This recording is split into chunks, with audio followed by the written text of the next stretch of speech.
ഒരു മകനെ പഠിപ്പിച്ച് എഞ്ചിനീയറാക്കി മകൾ BSc നഴ്സിംഗിന് പഠിക്കുകയായിരുന്നു. അതിനിടയിലാണ് കുഞ്ഞിന് സർജറിയുമായി ബന്ധപ്പെട്ട് ബിന്ദുവിന് മെഡിക്കൽ കോളേജ് ആശുപത്രിയിൽ പോകേണ്ടി വന്ന അവസ്ഥയുണ്ടായത്.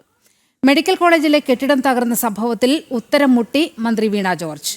ശോചനീയാവസ്ഥയിലുള്ള കെട്ടിടം ഉപയോഗിക്കരുതെന്ന് രോഗികൾക്ക് മുന്നറിയിപ്പ് നൽകിയിരുന്നോ എന്ന ചോദ്യത്തിന് എന്താണ് സംഭവിച്ചതെന്ന് പരിശോധിച്ച് പറയാമെന്നായിരുന്നു മന്ത്രിയുടെ മറുപടിയുണ്ടായത്.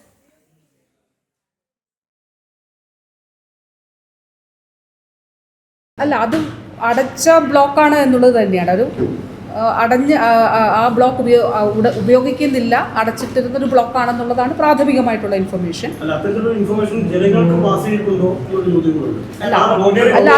അത് ഞാനല്ല, അത് പരിശോധിക്കണമല്ലോ. ഓരോ ഇൻസ്റ്റിറ്റ്യൂഷൻസിലും ഇങ്ങനെയൊക്കെയുള്ള കാര്യങ്ങൾ ഉണ്ടാകും.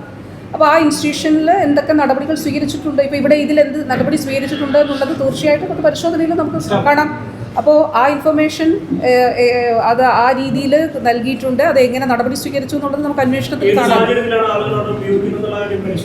തീർച്ചയായിട്ടും നോക്കൂ, നമ്മൾ ചെയ്ത കാര്യങ്ങളിൽ ഈ മെഷീൻ കൊണ്ടുവരുന്നതിന് തന്നെ എന്താണ് അതിൻ്റെ കാരണം?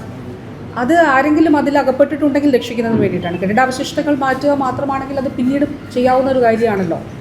അപ്പോൾ ഇതിൽ ആ സമയത്ത് ഇമ്മീഡിയറ്റ് ആയിട്ട് മിനിറ്റുകൾക്കുള്ളിൽ ഒരു മെഷീൻ അവിടെ എത്തി ഇത് അവിടെ നിന്ന് മാറ്റണമെങ്കിൽ അത് അതിൻ്റെ അർജൻസി എന്താണ്, ഇതിനുള്ളിൽ ആരെങ്കിലും ഉണ്ടോ എന്നുള്ളത് പരിശോധിക്കുന്നതിന് തന്നെയാണ്. അതുകൊണ്ടാണ് മിനിസ്റ്ററും ഞാനും വന്നപ്പോൾ തന്നെ ഈ മെഷീൻ ഇവിടെ എത്തിക്കുന്നതിന് വേണ്ടിയിട്ടുള്ള നടപടികൾ സ്വീകരിക്കുകയും നിങ്ങളെല്ലാം കണ്ട ബുദ്ധിമുട്ടുകൾ, നമ്മൾ ഇത്രയും പഴയ കെട്ടിടത്തിനുള്ളിൽ ഇത് എത്തിക്കുക എന്നുള്ളത് വളരെ ശ്രമകരമായിട്ടുള്ള കാര്യമായിരുന്നു. ആ ദുർഘടങ്ങളെ മറികടന്ന് അവിടെ എത്തിച്ചത്.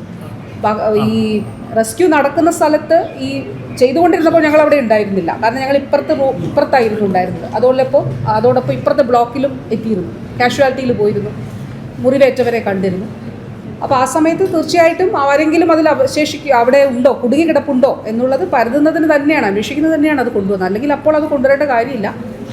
അത് തീർച്ചയായിട്ടും അതല്ലാതെ ഒരു പ്രവർത്തനം അവിടെ നടന്നിട്ടുണ്ടോ അത് നോക്കാം നമുക്ക് എന്താണെന്ന്.